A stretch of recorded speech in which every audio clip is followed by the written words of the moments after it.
بسم اللہ الرحمن الرحیم.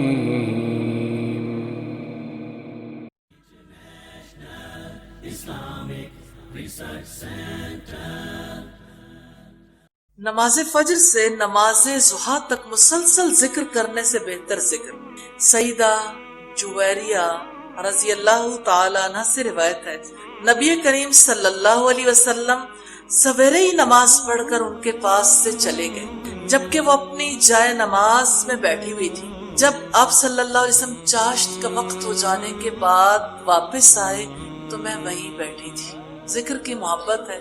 آپ نے پوچھا تم اسی حالت میں، یعنی اس وقت سے لے کے اب تک ذکر کر رہی ہو جس پر میں تمہیں چھوڑ کر گیا تھا؟ انہوں نے کہا ہاں. نبی کریم صلی اللہ علیہ وسلم نے فرمایا، میں نے تمہارے پاس سے جانے کے بعد 4 کلمے 3 مرتبہ کہے.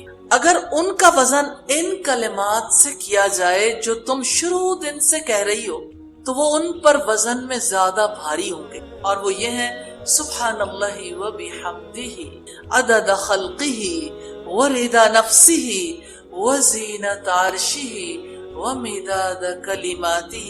ہم اللہ تعالیٰ کی پاکیزگی ان کی تعریفوں کے ساتھ بیان کرتے ہیں، اس کی مخلوق کی تعداد کے برابر.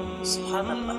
ویژن ہے نا، جتنی اس کی مخلوق کی تعداد ہے اتنی، اور مخلوق میں صرف انسان نہیں، جنات، فرشتے اور وہ ساری مخلوقات جن کو ہم نہیں جانتے، جانور، پرندے، حشرات، اور اس کے علاوہ جانے کون کون سی مخلوقات، اور اس کے نفس کی رضامندی کے موافق. سبحان اللہ. حکمت کی بات. تعریف کرنی، ثنا کہنے محمد رسول اللہ صلی اللہ علیہ وسلم پر ختم، اور اس کے عرش کے وزن کے مطابق، اور اس کے کلمات کی سیاہی یا کثرت کے برابر. یہ کلمات 3 دفعہ کہے جائیں تو ان کا ثواب نماز فجر سے اشراق تک مسلسل ذکر کرنے سے زیادہ.